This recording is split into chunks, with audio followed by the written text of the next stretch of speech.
നബി സല്ലല്ലാഹു അലൈഹി വസല്ലമ തങ്ങളെക്കുറിച്ച് ബഹർ, സമുദ്രം എന്ന് ഗ്രന്ഥങ്ങളിൽ കാണാം. ബദറിൽ പങ്കെടുത്ത സ്വഹാബികളെക്കുറിച്ച് ജിബാൽ എന്നും കാണാം, പർവ്വതങ്ങൾ എന്നർത്ഥത്തിൽ.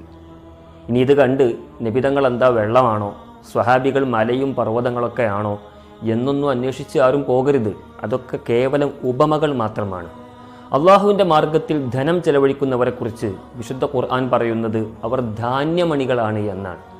വിശുദ്ധ ഖുർആനും ഹദീസുമെല്ലാം ഉപമകളുടെ ഒരു ലോകമാണ്. ഏതൊരു ഭാഷയുടെയും സൗന്ദര്യം ഉപമകളും ആലങ്കാരിക പ്രയോഗങ്ങളുമാണ്.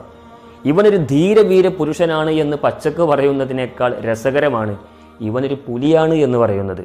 അത് കണ്ട് ആരും പുലിയുടെ കാലും വാലും അന്വേഷിച്ച് പോകരുത്. അതുപോലെ തന്നെയാണ് ഉഹുദിൽ പങ്കെടുത്ത SSFകാർ എന്നതിൻ്റെയും അർത്ഥം. പ്രായം കുറഞ്ഞ ഒരു പറ്റം യുവാക്കൾ എന്നർത്ഥത്തിൽ SSFകാർ എന്നോ MSFകാർ എന്നോ എന്തും പ്രയോഗിക്കാം. അതൊക്കെ ഉപമകൾ മാത്രമാണ്. ഇനിയും ഇത് മനസ്സിലായില്ലെങ്കിൽ അസുഖം വേറെയാണ്, അതിന് പ്രത്യേക മരുന്നൊന്നുമില്ല.